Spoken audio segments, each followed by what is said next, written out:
This fox advanced on the girl. When Mother saw why, she didn't believe. Hello, everyone. Today is a day off, which means we're telling you interesting stories from our subscribers.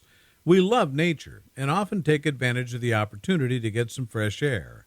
Before we start, please subscribe to our channel for more.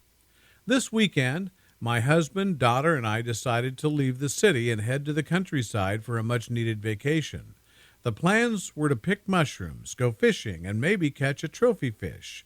My daughter especially wanted to go to nature, and we gladly agreed. I knew the places we were going to visit since childhood. My husband drove the car, and my daughter and I watched the landscapes pass by outside the window. Looking out the window, I saw that we had arrived at a village, which had given way to a forest, and behind it small settlements had appeared again. My husband told me, driving along a wet country road, I noticed something lying in the mud on the side of the road. I stopped the car and unbuckled my seatbelt, then got out of the car to take a closer look. To my surprise, it was a fox. She looked like she had recently been hit by a car. I thought, how can I leave her here to die? She's alive.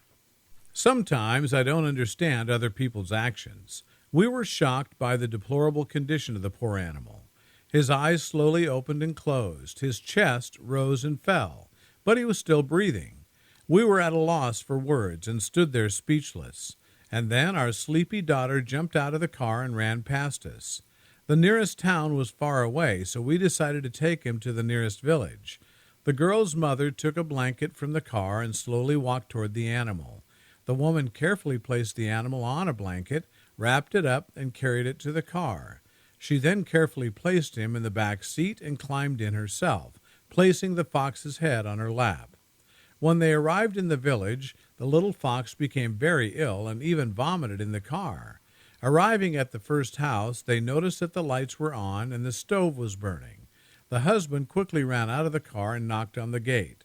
Only she could help us in this situation. Unfortunately, there was no veterinary clinic, and I had to go to my grandmother. Most likely, the animal suffered a concussion, and it was still vomiting. Fortunately, the couple brought her on time. Grandma told them to leave, so they did. We were taken aback by such confidence from our grandmother, but we had no choice but to follow her instructions.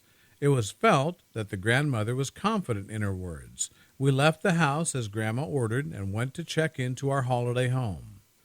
We rented a beautiful house in the forest near a river. We unpacked our things and decided to rest. But the concern for the latter never left our thoughts. As a result, we had no desire to go fishing or pick mushrooms. 2 days passed, and at 5 o'clock in the morning our daughter woke us up. After breakfast, we went to see our grandmother Healer. Arriving at the grandmother, they knocked on her house, but there was no answer. After waiting a little, they decided to enter the house themselves. To their surprise, the grandmother was sitting in her room and drinking tea by the stove. A little fox was fidgeting in a wooden box. It was a touching moment. Unfortunately, the animal could no longer survive in the wild. Now the family had to decide what to do with it. The woman noticed her daughter's approving nod and realized that it was no coincidence that the little fox was on their way. The grandmother, watching the girl and the little fox, said that their destinies were connected. It's better not to separate the girl from the animal, as this can lead to trouble.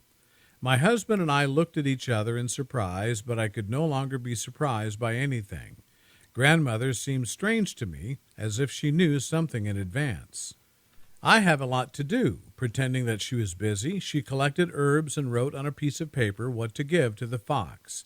The girl's mother took the bag and gave some money in return, but as a thank you, it seemed to her that this was the right thing to do.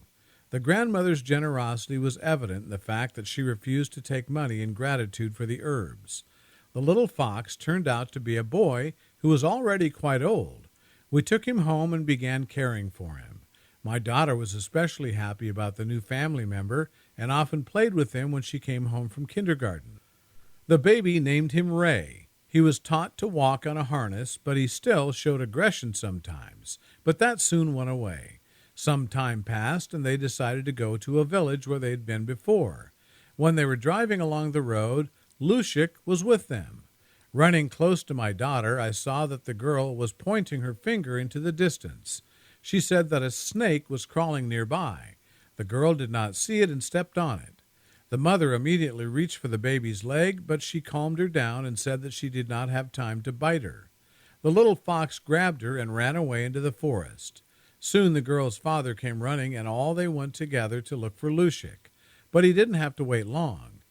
Ray ran towards the sound of the voice to his owner, whom he saved. I remembered the healer's words that their destinies were connected.